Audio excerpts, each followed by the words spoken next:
সিলেটে আজকে যে ১১ দলীয় জোটের যে সমাবেশ হয়েছে সেখানে আপনাদের দলের প্রধান তিনি বলেছেন যে ফ্যাসিবাদে আওয়ামী লীগের পথেই বর্তমান সরকার হাঁটছে এবং গণভোটের যে রায় সেটি হচ্ছে কোনোভাবেই সরকার বাস্তবায়ন করার ক্ষেত্রে এক ধরনের দ্বিচারিতা আচরণ করছে। একটু বলবেন যে আপনাদের কাছে কেন মনে হচ্ছে যে আওয়ামী লীগের পথেই হাঁটছে বর্তমান সরকার? দেখুন, বাংলাদেশের মানুষের দুর্ভাগ্য হলো যেই দলই ক্ষমতায় আসে মনে করে যে এই দেশটা আমার, আমার বাবার, আমার পরিবারের। এবং এই চিত্রটা বাংলাদেশে ৫ই আগস্টের পরে, এই গণ অভ্যুত্থানের পরে পরিবর্তন হবে বলে বাংলাদেশের মানুষ খুবই আশাবাদী ছিল। কিন্তু দুঃখজনক হলেও তার পরিবর্তনের কোনো লক্ষণ দেখা যাচ্ছে না। এবং এই চিত্রটা ওই গত ১৭ বছর যারা পরিচালনা করেছে, যাদেরকে ফেসিবাদ হিসেবে বলা হচ্ছে, তারা এইটা দিয়েই শুরু করেছিল তাদের। আমরা দেখেছি যে একই পরিবারের প্রায় ৫০-এর অধিক এমপি পর্যন্ত ছিল। এই যে চিত্র, নিজের দলের, নিজের পরিবারের মনে করা দেশকে, এইটার একটা উদাহরণ যদি আমি বলি, দেখেন ৪২টা জেলায় জেলা প্রশাসক হিসেবে দেওয়া হলো, জেলা পরিষদের প্রশাসক হিসেবে দেওয়া হলো সবগুলো দলীয় লোকজন। সিটি কর্পোরেশনের প্রশাসক দেওয়া হলো দলীয় লোকজন।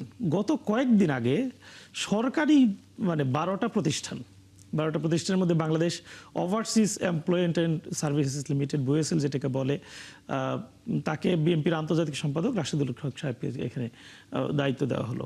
বনশিল্প উন্নয়ন কর্পোরেশনের চেয়ারম্যান করা হলো মোসাদ্দেক হোসেন বুলবুল, তিনি বন সম্পাদক। অর্থাৎ বিএনপির বন সম্পাদক হয়েছে মানে দেশের বন দায়িত্ব তাকে এনে দেওয়া হলো।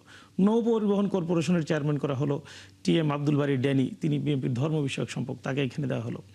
জাতীয় সমাজ কল্যাণ পরিষদের চেয়ারম্যান করা হলো যুবদলের দপ্তর সম্পাদক তাকে।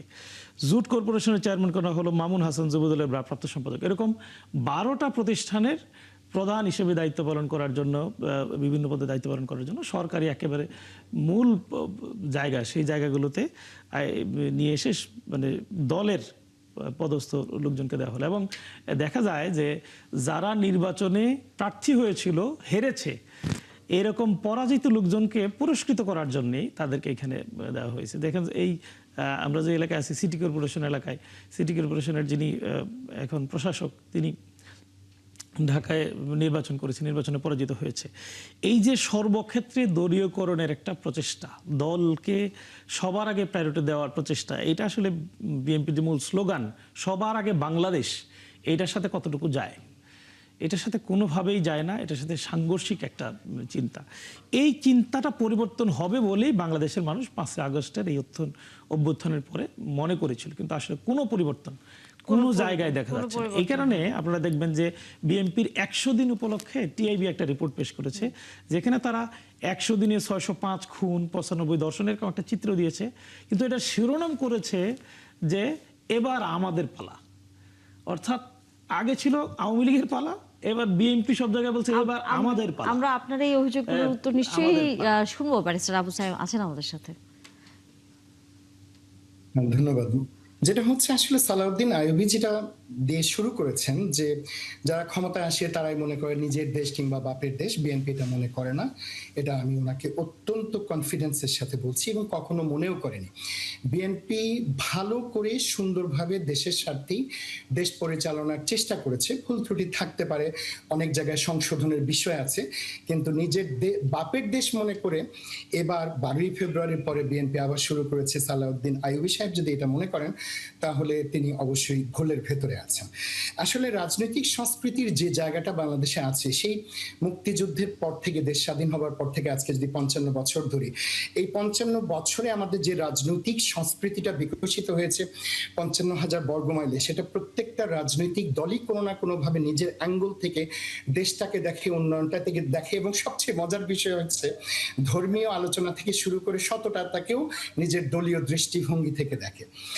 আপনি চাকরি নিয়োগের যে প্রসঙ্গটা এনেছেন সেটার সাথে আমি একেবারেই দ্বিমত পোষণ করছি এই জন্য যে আমাদেরকে সার্বিকভাবে দেখেন 5ই আগস্টের আগে একটা অবস্থা, পরে একটা অবস্থা, এভাবে যদি একটা ফাইন লাইন তৈরি করি তাহলে এখন আমাদের সামনের দিকে এগিয়ে যাওয়ার জন্য আপনি যদি নিয়োগটাকে সামনে আনেন, যেটা আমাদের একটা ইস্যু, এটাকে সমাধান করতে হবে, তাহলে আপনি সংসদে বসে, সংসদের বাইরে বসে আপনাকে সম্মিলিতভাবে একটা পদ্ধতি বাইর করতে হবে। আমরাও দেখেছি অন্তর্বর্তীকালীন সরকারের সময় জামায়াতে ইসলামী ইচ্ছে মতো সুযোগ সুবিধা গ্রহণ করেছে, including the appointment of the VC to the Dhaka university. ঠিক আছে, সুতরাং প্রত্যেকটা জায়গাতে যেভাবে চেষ্টা করছে যে আমার লোকটাকে বসিয়ে দেব, সেই জায়গা পদ্ধতিটা বহাল আছে। এখন আপনি যদি পুরো পদ্ধতি পরিবর্তন চান তাহলে আমাদের সকলকে এটা নিয়ে কথা বলতে হবে, সংসদে আলোচনা করতে হবে এবং ইউনিভার্সাল গ্রহণযোগ্য একটা পদ্ধতি আমাদেরকে আনতে হবে যে ঠিক আছে, আপনি 12টি প্রতিষ্ঠানে যে আপনি নিয়োগ দিলেন, এই 12 জন প্রতিষ্ঠানে নিয়োগ যারা পাবেন তাদেরকে দলীয় কিংবা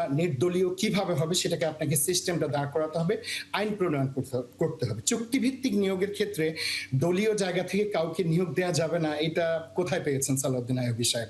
আপনি যদি একজন দলের মানুষ হন, একজন দলের মানুষ, তিনি রাজনীতি করতে পারবেন, তিনি রেজিমের বিরুদ্ধে সংগ্রাম করতে পারবেন, তিনি রক্ত দিতে পারবেন, শুধু নিয়োগের ক্ষেত্রে গেলে আপনার সমস্যা হয়ে যাবে। বিষয়টা আমি মনে করি যে সেটা ঠিক না। যারাই নিয়োগ পেয়েছেন 12 জন মানুষ, প্রত্যেককে না হলেও অন্তত অধিকাংশকে আমি চিনি, তারা নিজ নিজ ক্ষেত্রে অত্যন্ত যোগ্য, অনেকেই আছেন তারা এই যোগ্যতার প্রমাণটা এমন লেভেলে দিয়েছেন যেই জায়গাটাতে আপনার সরকারি আমলারাও হয়তো তাদের লেভেলে ওইটুকু যাবেন না। তো আমি সকলের প্রতি সম্মান রেখেই বলছি। সুতরাং নিয়োগের ক্ষেত্রে পৃথিবীর বহু দেশেই, গণতান্ত্রিক দেশেও দলীয় নিয়োগটা হয়, যুক্তরাষ্ট্রেও কিন্তু বিচারক নিয়োগের ক্ষেত্রেও দলীয় নিয়োগ হতে পারে, কিন্তু নিয়োগটা হবার পরে আপনি সততার সাথে, নিরপেক্ষতার সাথে দায়িত্বটা পালন করছেন কিনা সেটা হচ্ছে গুরুত্বপূর্ণ বিষয়। সুতরাং জেলা পরিষদের প্রশাসক তো নিয়োগ হবে আপনার দলীয়ভাবে, এটা আমার মনে হয় অবাক হওয়ার কোনো কিছু নেই। আজকে যদি জামায়াতে ইসলামী থাকতো তারাও সেম কাজটাই করতো। কিন্তু একটা জায়গায় হয়তো আমি একমত হব, সেটা শফিক ভাই একমত হবেন, আইয়ুবী সাহেবও বলবেন, যে আমরা চাই যারাই নিয়োগ পেয়েছেন তারা যেন সততার সাথে, আন্তরিকতার সাথে, দেশপ্রেমের সাথে কাজ করেন। সেই জায়গাটাতে যদি কেউ ভুল করেন আপনি পার্টিকুলারলি তুলে নিয়ে আসেন, সেই তাদের জবাবদিহিতার ভুলটা আওতায় নিয়ে আসার প্রক্রিয়াটার ভিতরে আসলে আমরা আস্থা রাখতে কতটা পারি, শফিকুল আলম? না, এখানে আস্থার জায়গাটা আমাদেরই তৈরি করতে হবে। এই জায়গাটা সত্যিকার অর্থে ট্রিকি একটা বিষয়, কেননা আমরা বারবার দেখেছি যে দলীয় নিয়োগটা অনেক ক্ষেত্রেই মানে আমরা যেই ফলাফল যেটা চাই সেটা পাই না। সেই জন্য ফলে মানুষ অনেক ক্ষেত্রে মনে করে যে ওকে দলীয় যদি নিয়োগ না হয়ে যদি নিউট্রাল এমন একজন আসতেন তাহলে ওই হয়তোবা বেটার ডেলিভারি পেত। আসলে ব্যাপারটা সেটা না। আমি সায়েম ভাইয়ের সাথে এই ক্ষেত্রে একমত যে অনেক ক্ষেত্রে দলীয় নিয়োগটা কাজটা কি ইজি করে দেয়। আমাদের দেখতে হবে উনি সার্ভিস ডেলিভারি কিরকম দিচ্ছেন, উনি কি সৎ কিনা, উনি যে কাজগুলো করছেন সেটা কি পারঙ্গমতার সাথে করছেন কিনা, এগুলো দেখতে হবে। আমেরিকায় আপনি দেখেন যখনই যেই গভর্নমেন্ট আসে সে তার পুরো সেট আপটা নিয়ে আসে, একদম সিনিয়র অফিসিয়াল সবই। তো ডেমোক্রেটিক পার্টি আসলে পুরো উপরের সেট আপে পুরোটাই ওদের নিয়ে আসে, মন্ত্রী আসে, সেক্রেটারি আসে, এবং মধ্য লেভেলের যারা পলিসি মেকার তারাও আসেন পার্টি থেকে। এতে যেটা হয় যে পার্টি যেটা চায়, যেই ফিলোসফিটা বাস্তবায়ন করতে চায়, তার যে ডেভেলপমেন্ট এজেন্ডা যেটাকে নিয়ে আসে সেই কাজটা সে করতে পারে খুব ইজিলি। এখানে দোষের কিছু নাই। কিন্তু প্রবলেম যেটা হয় যে অনেক ক্ষেত্রে মানে স্বৈরাচারের সময় আমরা দেখেছি যে উনি পুরো ওনার লোকগুলো দিয়ে যেটা হচ্ছে চুরি চামারির বন্দোবস্ত করেছেন, ওইটা একটা ইস্যু। কিন্তু সায়েম ভাইয়ের সাথে আমি পুরোপুরি একমত। আমাদের দেখতে হবে উনি কতটা বেটার পারফর্ম করছেন। একটা পলিটিক্যাল পার্টি বয়েসেল এর যিনি আসছেন উনি বিএনপি করতেই পারেন, উনি যদি বিএনপি প্রো বিএনপি একজন লোক হয়, কিন্তু আমি যদি দেখি যে না উনি পারঙ্গমতার সাথে করছেন এবং উনার কাজটা হেল্প হচ্ছে। আর অনেক ক্ষেত্রে হয় কি পার্টি যে ফিলোসফিটা বাস্তবায়ন চায় তার বয়েসেল তো বাইরে ফরেন রিক্রুটমেন্টে হেল্প করে, যেই জায়গাগুলোকে তারা ফোকাস দিচ্ছে সে ওইটা করছে কিনা, সেই জায়গাটা উনি যদি খুব ভালোভাবে করেন, পার্টির ফিলোসফি অ্যালাইন করেন, খারাপ না। এটা যদি পরবর্তীতে জামাত ইসলামী আসে করবে, যে পার্টি আসুক তার যদি সেই রকম ডেপথ অফ পিপল থাকে, পিপলের ক্ষেত্রে মানে আমার পলিসি মেকার সে আনতেই পারে। আর কিছু কিছু ক্ষেত্রে যেমন ধরেন বাংলাদেশ ব্যাংকের গভর্নর বা ইয়ের ক্ষেত্রে অনেক ক্ষেত্রে তার সে কতটা ভালো, কতটা এই কাজটা জানে সেটা একটা বড় হয়। কিন্তু পার্টি অবশ্যই যে আমি তো একটা গণতান্ত্রিক ম্যান্ডেট পেয়েছি, ঠিক না, আমি 2/3 ম্যান্ডেট পেয়েছি যে আমার যে ইলেকশন ম্যানিফেস্টো, সেটা আমি বাস্তবায়ন করবো। সো আমার যেই বাস্তবায়নের জন্য আমার যে লোকগুলো লাগবে আমি সেইভাবে অ্যাপয়েন্টমেন্ট দিব। এটা আমি আমি আমি অন্তত মনে করি এটা দোষের কিছু না।